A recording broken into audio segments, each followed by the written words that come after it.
Hello students, आज का हमारा टॉपिक है स्ट्रक्चर ऑफ कैल्शियम कार्बाइड।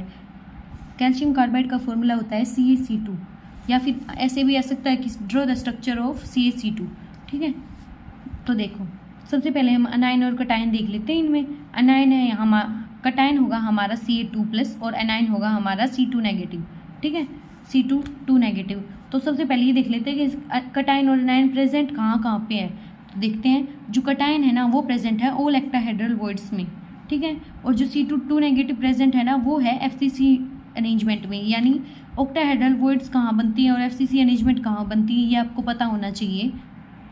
जो ऑक्टाहेड्रल वॉइड्स है ना वो बॉडी सेंटर पर बनती है और ईच एज सेंटर पर बनती है, और जो FCC अरेंजमेंट है ना वो ऑल कॉर्नर्स पे और फेस सेंटर पे बनती है।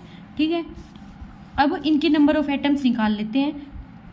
Number of atoms in Ca2+ पर यूनिट सेल या फिर इन unit cell is equal to, तो Z रिप्रेजेंट किया जाता है नंबर ऑफ एटम से, तो Z Ca2+ is equal to. अब क्या करेंगे, नंबर ऑफ ऑक्टाहेड्रल वॉइड्स क्या होती हैं हमें पता है, नंबर ऑफ पार्टिकल्स के इक्वल होती हैं, और जबकि जो टेट्राहेड्रल वॉइड्स होती है ना वो 2 times of number of particles होती हैं। तो पहले हम FCC अरेंजमेंट वाली पार्टिकल्स देख लेते हैं यूनिट सेल में, फिर उसका इक्वल टू रख देंगे सीधा किसको, ऑक्टाहेड्रल वॉइड्स को। तो ऐसा कभी भी आए कि मतलब टेट्राहेड्रल वॉइड और ऑक्टाहेड्रल वॉइड आ जाता है यहाँ पे किसी एक में कटायन एनायन जिसमें प्रेजेंट होता है, तो हम दूसरा जो यूनिट सेल में पार्टिकल प्रेजेंट है ना उसको निकाल लेंगे, और अगर ऑक्टाहेड्रल वॉइड में प्रेजेंट होगा ना कोई पार्टिकल तो वो उसके इक्वल होगा नंबर ऑफ पार्टिकल के यूनिट सेल के। अगर टेट्राहेड्रल वॉइड आ जाता है ना तो वो 2 times of number of particle हो जाएगा। तो देखो हम यूनिट सेल वाले का निकाल लेते हैं। FCC मतलब सारे कॉर्नर्स पे और फेस सेंटर पे, तो कॉर्नर्स का कंट्रीब्यूशन 1/8 होता है, सारे कॉर्नर्स पे है तो टोटल नंबर ऑफ कॉर्नर 8 होते हैं प्लस, और फेस सेंटर पे प्रेजेंट है, फेस का कंट्रीब्यूशन कितना होता है 1/2, फेस कितने होते हैं 6, तो 2 3 जा 6, 8 से 8 कैंसिल, 1 + 3 क्या आ गया 4। तो हमारे number of particles C2 negative आ गए 4, तो नंबर ऑफ पार्टिकल्स के इक्वल है नंबर ऑफ ऑक्टाहेड्रल वॉइड्स, तो Z Ca2+ आ गया सिंपली 4। ठीक है, आप इतना ही लिख देना कि number of octahedral voids equal to number of particles, therefore equal to 4। ठीक है, अब फॉर्मूला देख लो। फॉर्मूले में क्या हमारे पास 4 तो नंबर ऑफ एटम आए 4 Ca2+ के और 4 आई C2 नेगेटिव के, तो दोनों की जगह 4 रेशियो लिख दिया, 4 से 4 कैंसिल हो गया तो 1:1 आ गया, यानी 1 Ca का और 1 C2 का, तो CaC2 फॉर्मूला बन गया हमारा।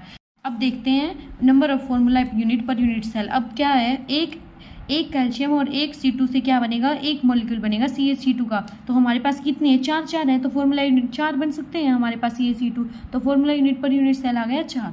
अब कोऑर्डिनेशन नंबर देख लेते हैं। कोऑर्डिनेशन नंबर Ca2+ का क्या होता है 6, क्योंकि जो Ca2+ आयन है ना वो सराउंडेड है 6 किससे, C2 नेगेटिव आयन से। ये तो सबसे सिंपल लैंग्वेज है जो आप लिख सकते हैं, और इसका रीजन बताना चाहिए तो ये बता सकते हैं कि because Ca2+ is present in octahedral void which is made up between 6 particles and it's coordination number is 6। Ca2+ octahedral voids में है और ऑक्टाहेड्रल वॉइड्स है ना वो 6 पार्टिकल से सराउंडेड होती है, इसीलिए उसका कोऑर्डिनेशन नंबर 6 है। कोऑर्डिनेशन नंबर क्या होता है, कितने नेबरिंग पार्टिकल है नियरेस्ट।